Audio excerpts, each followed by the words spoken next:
Good day everyone. For today's lesson, we are going to discuss about the information age, wherein this is the modern age regarded as time in which information has become a commodity that is quickly and widely disseminated and easily available, especially to the use of computer technology. So, meaning to say this is the time or where information is very accessible and convenient to have. So, before I discuss about the information age, I will discuss first about pre-Gutenberg.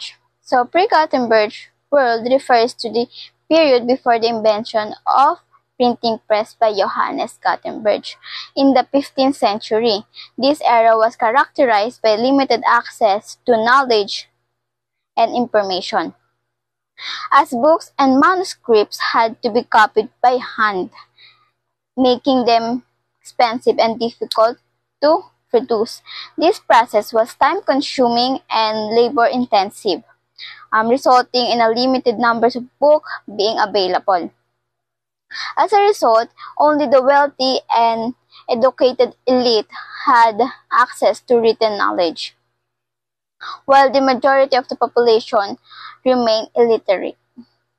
So, sino nga ba si Johannes Gutenberg? So, Johannes Gutenberg was a German inventor and printer who is widely credited with the creation of printing press, an invention that is revolutionized the way information was disseminated in Europe in the 15th century. Gutenberg was born in Mainz, Germany, and around 1400. He is believed to have studied metallurgy and worked as goldsmith before turning his attention to printing press. So, now we're done to discuss about the pre-Gutenberg.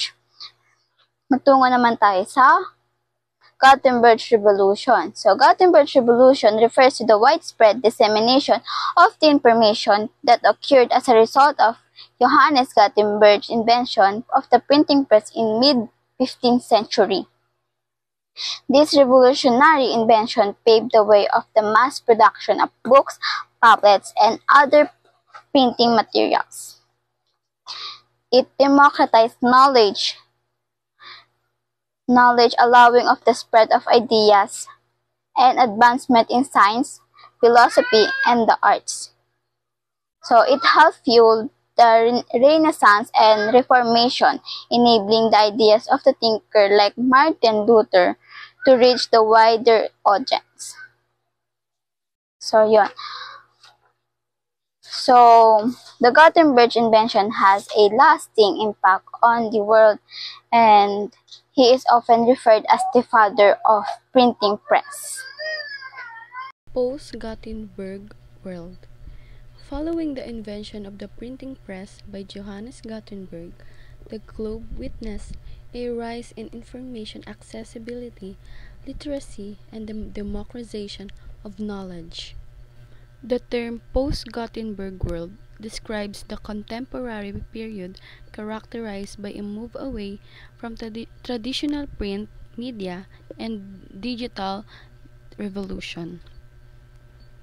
Digital information, internet access, publishing democratization, and a new media environment with digital platforms such as social media are important features.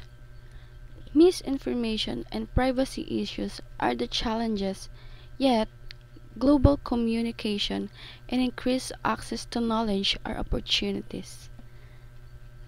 This signifies a paradigm change in the production, sharing, and use of knowledge.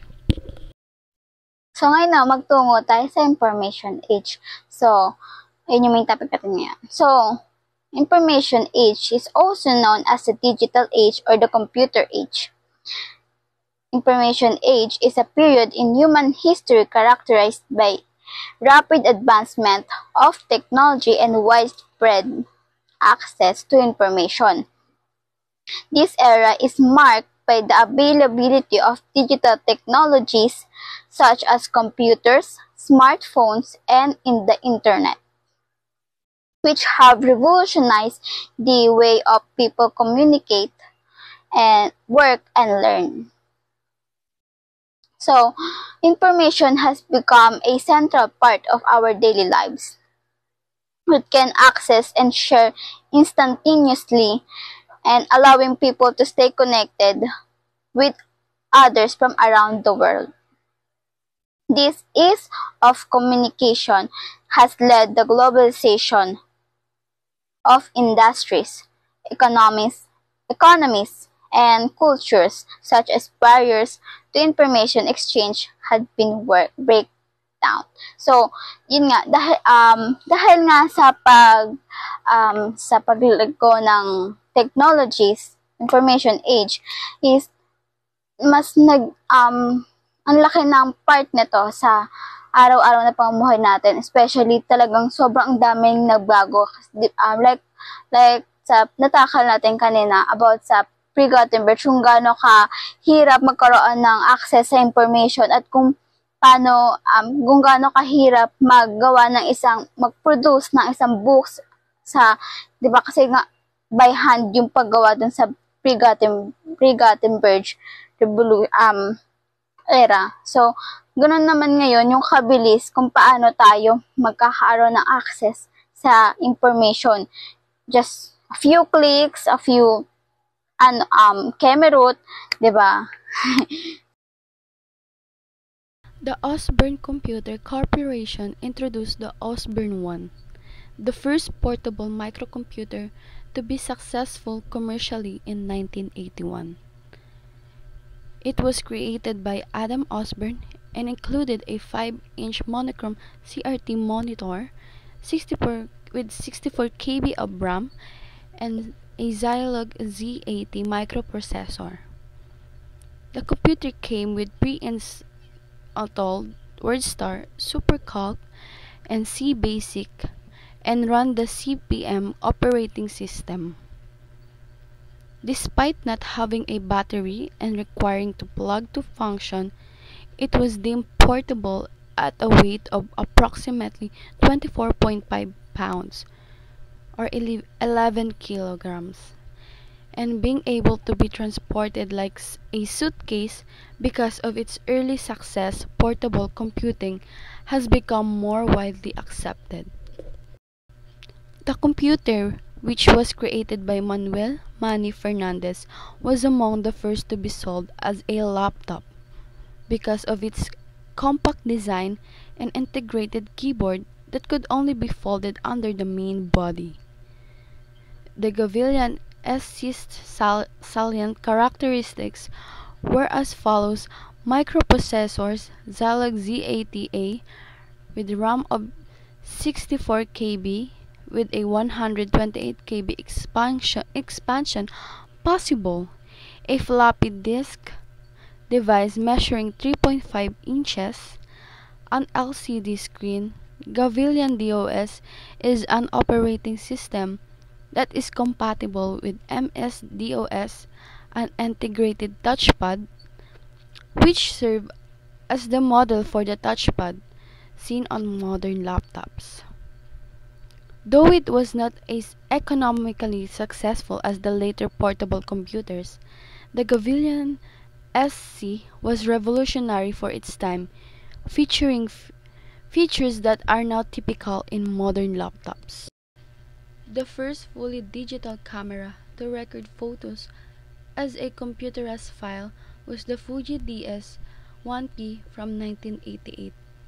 It had a 400,000 pixel resolution, a replaceable memory card for storage, and a CCD image sensor.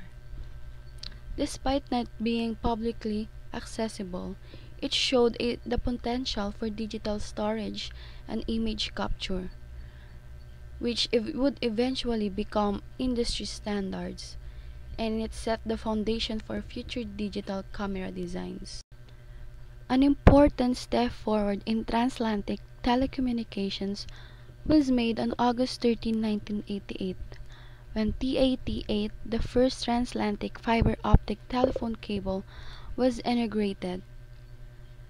An additional landing station was located in Penmarsh, France. The cable, which was joint venture between AT&T France Telecom and British Telecom, stretched from Tuckerton, New Jersey to Weymouth Bay, England. The cable system requires substantial financial investment, roughly $335 million, as well as broad international cooperation.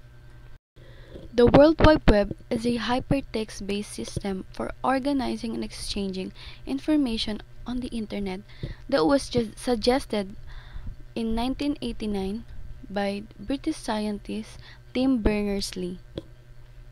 The idea was to develop a universal information system that would make it easy for scientists and researchers to exchange and access materials on various computer platforms. The web transformed information sharing, worldwide connectedness, and promoted communication, collaboration, and businesses, altering the modern life. Berners-Lee developed the key components of the web, including HTML, HTTP, and URL, World Wide Web browser, and the first website, info.cern.ch. The World Wide Web served as the basis for the development of the contemporary Internet and allowed for the creation of a wide range of online services and applications. Researchers at University of Cambridge erected the first webcam in the Department of Computer Science in 1991. It was aimed at a copy maker in the break room of the department. The purpose of the webcam setup was to keep an eye on the copy pot's condition and let academics check whether coffee was available without getting up from their desk. The webcam, sometimes referred to as the Trojan Room Copy Pot Camera, sprung to fame and is frequently mentioned as one of the first gadgets with an internet connection. It offered a useful example of how remote monitoring of real-world events or objects could be accomplished using webcams and the Internet. The first smartphone was the IBM Simon, which combined capabilities of a personal digital assistant with a mobile phone when it was released in 1992. With its touchscreen interface, users could use a stylus to interact with the device. The gadget had a PCMCIA cardboard for expansion as well as built-in applications. The IBM Simon was not extensively accepted despite its novel features because of its expensive cost and short battery life. Notwithstanding its shortcomings, the IBM Simon showed the possibility of fusing communication and processing powers in a cable device, and it had an impact on the creation of later smartphones. With Windows 97 Plus, Microsoft introduced Internet Explorer, or IE. Features a graphical user interface, smooth Windows integration, and support for HTML and other fundamental web standards in 1995. It was helpful in making web browsing popular among mainstream users in starting the browser wars with Netscape Navigator despite its restricted functionality. Eventually, IE came under fire for its lack of support for contemporary web standards, performance problems, and security flaws. Microsoft declared in 2015 that it would gradually replace Internet Explorer with Microsoft Edge. On July 5, 1994, Jeff Bezos formed Cadabra Incorporated, although he later renamed it Amazon.com Incorporated to better reflect his vision and preference for alphabetical list. This corporation, which has an Amazon River-inspired name, rose to prominence in technology and e-commerce. So, ang next sa information timeline ay yung Google, 1997. So, katapos ng Google, nagkaroon ng Wikipedia, and then after ng Wikipedia, nagkaroon ng Friendster 2002, after ng Friendster, Skype 2003, pagkatapos ng Skype na launch naman yung FB 2004. So, 2005, YouTube, nagkaroon ng YouTube na, pagkatapos ng YouTube, Twitter, tapos ng YouTube, Instagram, and then 2010, Pinterest. So, yan. 2011, Snapchat. So, mabasa nyo naman dyan sa screen yung timeline ng about sa information age, and then yung mga mukha nila from the beginning to the current event ngayon. So, yon ang timeline ng information age. So, social media had a significant impact on society, changing the ways in which people engage, communicate, and absorb information. It has enabled individuals and groups to have a greater voice, connected people all over the world, and promoted the exchange of ideas. But technology has also sparked division, misinformation, privacy, and mental health issues, underscoring the need for responsible use and regulation. It has a complex overall impact on society that includes both positive and negative consequences. So, ngayon, magtungo naman tayo sa advantages of social media. Total, nabanggit na rin naman about social media. So, one of the advantage of social media is nakalagay dyan sa screen ay connectivity. So, one of the main advantage of social media is its connectedness, which can help with marketing and allow you to connect with people through applications. So, Messenger, Instagram, Snapchat, Telegram, Viber, marami pang iba.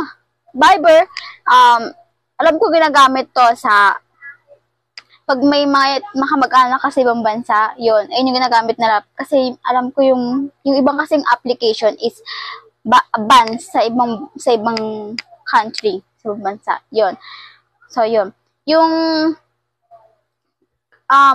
malaking tulong to kasi dati kung pag maggagawa tayo ng message sa mahal natin sa buhay, kailangan pa by handwritten pa, kailangan may sulat, tapos i-send mo sa kanila, tapos ilang araw bago nila matanggap o ilang araw bago matanggap yung message na sila sa'yo. So ngayon, instant na. Just kailangan mo lang ng internet connection, kailangan mo lang ng SIM, kailangan load, especially kapag naka-iPhone ka kasi di mo magamit yung data mo pag naka-iPhone ka. Pag Android ka naman, so useful naman yon kasi kahit wala kang load, basta may data ka, yun, magagamit mo yan siya. So, text ka lang, chat ka lang, few clicks, then, send. O, may sakit ka, hindi ka makakalabas, pwede mo ba sila makausap? Mas ibang bansa nga sila, pwede mo sila makausap, di ba? Na-lockdown ka, pwede mo sila makausap pa rin. Kasi, yun yung purpose ng social media, na kahit nga yung mga nawawala mong kamag-anak, pwede mo silang mahanap through the use of social media, 'di ba? So, tulad ng KMGS, yun. Sa marketing pwede rin 'yon. Like for example, ang tawag doon, yun lang. Number two, education. So, alam naman natin yan na malaking talagang tulong ang internet at social media sa ating pag-aaral. Diba? Kasi, If may mga assignment tayo, search lang natin, ganun. Tsaka marami na ring application talaga na nakakatulong sa estudyante, katulad no, for example, calculator, yung scientific calculator, imbes na bibili pa tayo, meron ng application na scientific calculator application. And then, kasi marami na alam nyo na rin naman yun gets nyo na rin naman yun. So, it makes our life easier. Help. Social media can assist users in utilizing application to obtain information and also aid the business promotion. So, yun nga, alam ko naman gets yun ayun about sa help. So, malaking tulong ang social media sa pag-promote ng business. So, especially TikTok. Kada scroll mo, may nagpo-promote pati din sa FB. Diba? Kahit sa, pag-aralan natin to sa, sa SMPP. Tsaka sa FDAM. Diba? Na, talagang malaking tulong ang social media. For example, gutom ka, tsaka hindi mo na rin kailangan lumabas para bumili ng pagkain mo pag nagugutom pa. May online application para sa mga pag-order ng pagkain, di ba? For example, GrabFood, Foodpanda. O, pag gusto mo ng groceries, i-pre-good mo. Di ba? Online. Lahat na online. So, it makes our life easier. Number 4, information and updates. So, one of the benefits of social media is that it allows you to stay informed about the most recent events occurring globally. So, yun kasi, nagkakaroon tayo ng updates sa current events sa loob at labas ng ating bansa with the use of social media. Diba? Kasi, mabilis nga ang paglaganap ng issues or ng information sa social media. Siyempre, marami nang nakaka-access at marami na ring users. Kaya, yun, updated ka na. Tsaka, with the use of social media, pwede ka na rin doon manood ng live balita, news, diba? And then, especially, pati nga yung buhay ng mga celebrities, updated tayo, di ba? Kasi, with the use of social media and internet. Number 5, promotion. Information. The utilization of social media platforms to introduce positive advertisement or positive behavior from others can enhance brand through social media promotion. So, ayun ang 5 advantages of social media. That's all. Thank you. Disadvantage of social media. Number 1 is privacy problems. Social networking sites frequently hold enormous volumes of personal data, making them susceptible to hacking and breaches that could grant unauthorized parties access to private information. Social media firms monitor and track users' activities, preferences, and behaviors, frequently for the purpose of targeted advertising. This practice can give users a feeling of perpetual surveillance, unintended sharing because of complicated privacy settings or excessive sharing. Users may unintentionally reveal their personal information with more people than they met. Number 2 is cyberbullying. People may feel more comfortable harassing or bullying others on social media since they don't have to worry about facing consequences. It is challenging for the victims of cyberbullying to flee because it can occur at any time and anywhere. Because cyberbullying is so persistent, victims may experience anxiety, sadness, and other mental health problems. Include na rin dito yung mga minors na nagbabad sa social media and nagpo-post ng kung ano-ano, and hindi nila alam na may predator na pala na umaaligid sa kanila, ganun.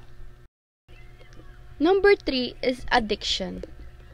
Compulsive use of social networking sites are made to be addictive. People are encouraged to use them for extended periods of times, frequently at the expense of their obligations and real-world activities. Dopamine hits. The constant alerts, likes, and comments can set up a dopamine-driven reward cycle that makes user compulsively participate and monitor the platform. Procrastination and decreased productivity in both personal and professional life might result from excessive social media use. Number 4 is reduces family intimacy. Spending too much time on social media can erode the relationships that bind family members together by taking up valuable time. Family members may rely more on social media contacts than on in-person conversations, which can be less intimate and meaningful.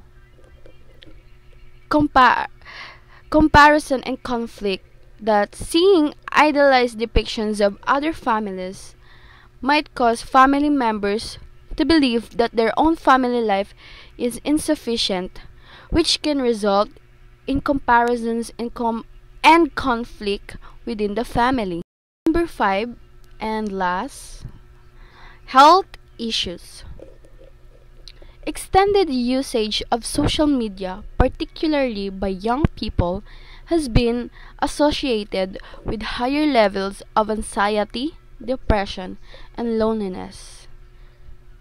Sleep disturbances included the blue light that screens emit and the practice of checking social media right before bed, which can throw off sleep cycles and result in less restful sleep.